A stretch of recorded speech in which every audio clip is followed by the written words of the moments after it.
As we kick off the new year, we got to talk about commodities. This market remains hostage to the Fed's war on inflation and commodity prices, and that's a huge part of what I think is important for whether the Fed's going to be done or not. I want to remind you of something important. At the end of the day, commodity markets are the ultimate boom and bust businesses. They're not like wage inflation. Now, we got a harsh lesson in that last year when the price of oil or natural gas or wheat gets too high, companies boost production, which pushes pricing back down. That's Econ 101. Then when the price gets too cheap, they cut production and prices rebound. At some point last spring, though, we convinced ourselves that commodity prices could keep roaring endlessly higher, not only stocks, in November of 2021, until the prices collapsed in the second half of the year. Looking forward, you need to understand this boom and bust cycle. It's a big part of what we're going to talk about this year. And that's why tonight we're going off the charts with the help of Carley Garner. Oh, she's a brilliant technician who's the co-founder of DeCarley Trading. She's the author of Higher Probability Commodity Trading, a book that I've read and I like very much, and she's also a resident commodity expert. Remember, she's the one who predicted the peak in oil over the summer when virtually every other commentator, including two that I heard today on air but didn't admit it, said it was going to 150. How'd she make that call? Simple. She never forgot the basics of the oil market. And that holds for so many other commodities that soared in price last year when Russia invaded Ukraine. Wheat, natural gas, too. Momentum-oriented money managers poured their capital into this stuff only to get their heads handed to them in the second half when the commodity markets normalize. So let's look at this. Why don't we start with oil? Okay, so I want you to check out, this is West Texas Intermediate crude. In other words, think Permian, okay? Money managers have been perpetually long the oil futures for several years now. According to the CFTC's Commitment of Traders report, which is what we're kind of extrapolating here, they're currently net long just 230,000 futures contracts, which is pretty low. And therefore, but it's also the least bullish they've been since 2016. In other words, while the price of oil has come down hard over the past few months, Garner points out that's because of a huge liquidation event. These money managers got crushed and ended up being forced to sell because they bought the oil futures with borrowed money. They always use leverage. Throughout last year, Garner was adamant that oil would return to its previous trading channel once sanctioned Russia oil got to rerouted to places like China and India. And that's exactly what happened. For 2023, Garner expects oil to bounce. Write these down, because this is really a lot of my stuff is based on this. She expects oil to bounce around between 65 to 70 a barrel on the low end, to the mid-90s or maybe the low hundreds on the high end. In the end, she expects this channel to be resilient, all right? And that is why she recommends buying the dips like we had today.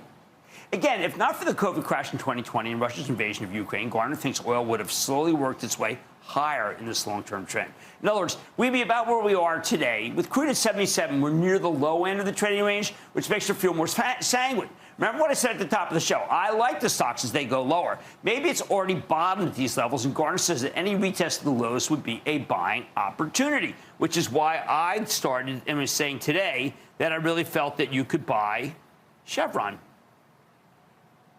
and other oils in bulletins that I sent out to club members, and our new, by the way, 2 o'clock podcast that we do called Homestretch.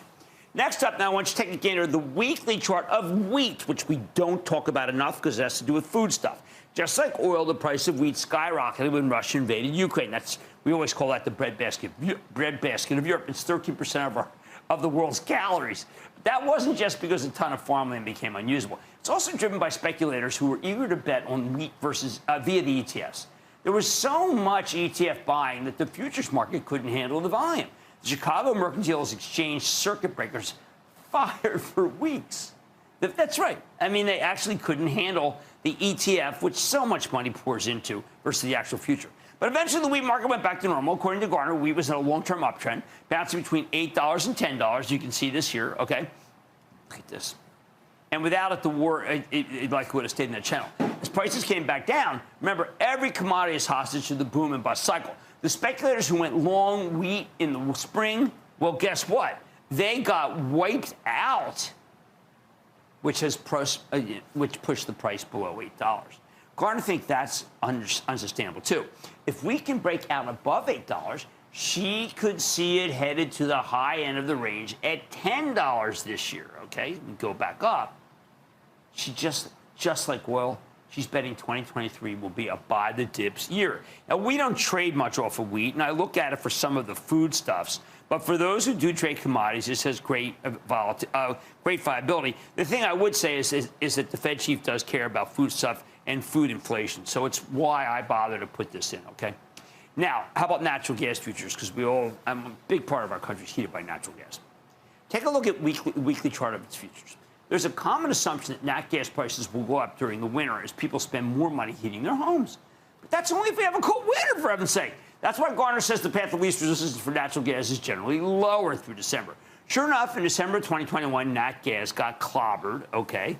So we can take a look and we can see nat gas going way down, all right? Then it was soared when Russia invaded Ukraine, for ultimately returning to a previous trading range in the fourth quarter. Now, this was totally unexpected, this decline. Then a major liquefied natural gas export terminal in our country shut down, making it harder for American producers to ship this stuff to Europe, where it's in super high demand. And so prices got hammered. Too much glut in this country. In the next few weeks, the plant should reopen, which should give natural gas a nice boost. One of the reasons why I like the stock of Coterra. Right now, though, the longs are getting killed. Natural gas is broken down below its floor support near 460. So look at this. This is deflationary. And even breaking below its 200-week moving average near 375 earlier today. Talk about deflation. Look at that. Remember, the Fed's targeting wage inflation, deflation. But I think this is much more important than the Fed gives it credit. Garner can't rule out a violent retest of the late 2021 lows near 350. Okay, that would be something. But she expects to see a sharp reversal at some point in the not-too-distant future, leading to a major multi-month rebound. As she sees it, the speculators got too positive in the middle of last year, only to get obliterated as natural gas came back to earth again. You see this, they get positive at the top, and then they get crushed. Now, these same speculators have gotten too negative, and she's betting they'll get wrecked in the other direction, especially once that Freeport LNG facility is back online. That produces a ton of natural gas to be sent to Europe. Of course, Garner says the previous floors of support will act as ceilings of resistance on the way back up, and that's $4.60, $6, and $7.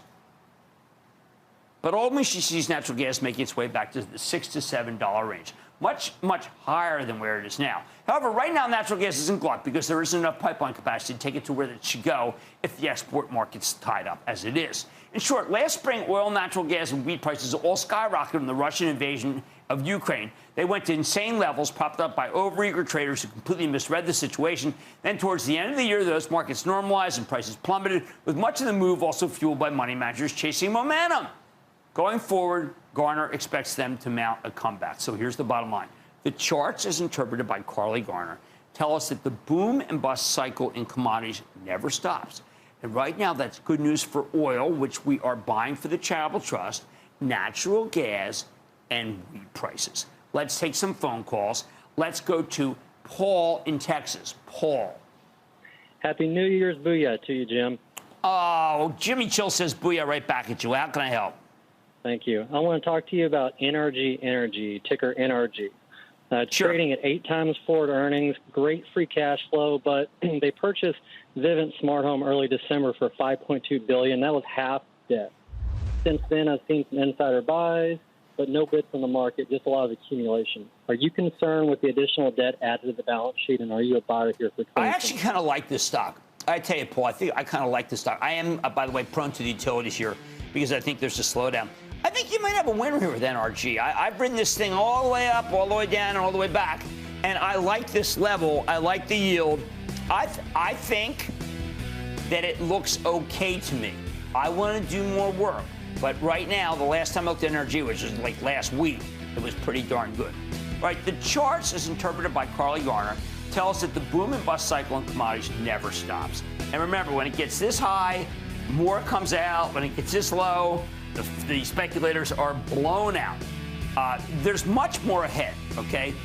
I'm taking a look at the weakest Dow stocks of 2022, sharing some ideas I think could work in the new year. Then I have a new model for the first half of the year. I'll reveal what it is. And all your calls rapid fire tonight's edition of the Lightning Round. So stay with Chill Cramer.